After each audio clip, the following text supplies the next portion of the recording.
মালয়েশিয়ার পেনাং রাজ্যের একটি নির্মাণাধীন ভবনের পিলার ধসে গুরুতর আহত হয়ে হানিফ জোয়াদ্দার নামের এক বাংলাদেশির অযত্ন অবহেলায় নিঃসঙ্গ দিন কাটছে। দরিদ্র পরিবারের পক্ষে সে দেশের ব্যয়বহুল চিকিৎসার খরচ মেটানো সম্ভব হচ্ছে না। অর্থের অভাবে বিনা চিকিৎসায় দিন কাটছে আহত রেমিটেন্স যোদ্ধার।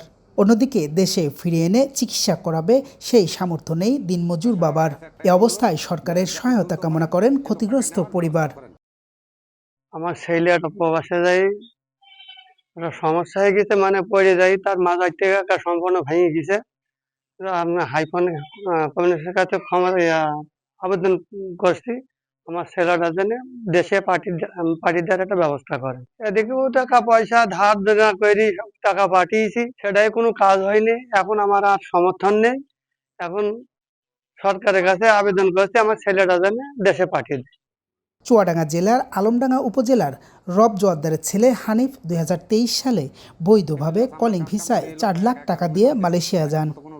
সেখানে মাসের পর মাস কাজ না পেয়ে উল্টো প্রায় 1 লাখ টাকা দিয়ে মালিক থেকে পাসপোর্ট নিয়ে অন্যত্র কাজ শুরু করেন। কুয়ালালামপুরের ভিসা নিয়ে ক্যামেরুন হাইল্যান্ডে কাজ করার অপরাধে দেশটির ইমিগ্রেশন পুলিশের হাতে আটক হয়ে 1 মাস জেল খেটে জামিনে বের হলেও মামলা লড়তে হয়েছে 17 মাস। আমার বাংলাদেশ সরকারের কাছে বিনীত অনুরোধ, আমাকে বাংলাদেশ নেওয়ার দ্রুত ব্যবস্থা করেন। আমার অবস্থা খুবই খারাপ, আমার মাজার হাড় পা সবই ভেঙে গেছে, আমাকে একটু বাঁচান আপনার। চলতি বছরের 8 জুন মামলার অভিযোগ থেকে মুক্তি পেলেও অভাব অনটন আর চতুর্মুখী বিপদ থেকে মুক্তি মিলছে না কিছুতেই। দুর্ঘটনায় আহত হানিফ স্বপ্ন দেখেন সুস্থ হয়ে আবার আগের মতোই হাঁটাচলা করতে পারবেন, ফিরবেন স্বাভাবিক জীবনে। তবে তার জন্য দরকার উন্নত চিকিৎসা, যে চিকিৎসার জন্য প্রয়োজন মোটা অঙ্কের টাকা, যা হতদরিদ্র বাবার পক্ষে জোগাড় করা একেবারেই অসম্ভব। পরিবারের একমাত্র উপার্জনক্ষম ছেলের এমন পরিস্থিতিতে দিশেহারা বাবা মা।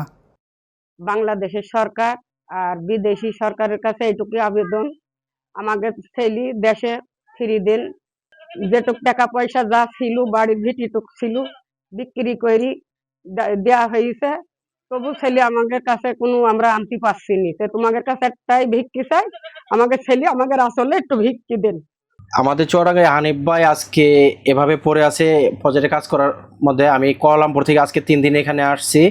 তো আমাকে ফোন দেওয়ার পরে তো এখানে তার চিকিৎসাও হচ্ছে না, তার দেশে পাঠানোর কোনো সুযোগ সুবিধা হচ্ছে না, কারণ এখানে সে নতুন আসছিল, টাকা পয়সার অভাবে এখানে তার চিকিৎসা হচ্ছে না। আর দেশে নিতে হলে তাকে স্ট্রেচার করে নিতে হবে, যার ব্যয়বহুল খরচ তার ফ্যামিলিরও দেওয়ার ক্ষমতা নাই না। ওনারা এখানে সবাই কাজ করতে আসছে, ওনারা হয়তো 20-50 টাকারও কিছু টাকা দিতে পারে, কিন্তু এত টাকার কে দায়ভার নেবে?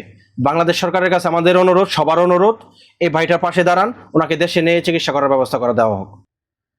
মধ্যবিত্ত পরিবারের স্বপ্নের দেশ মালয়েশিয়া হলেও সেখানে হানিফের মতো বৈধভাবে গিয়েও হাজার হাজার বাংলাদেশি প্রতারিত হয়েছেন।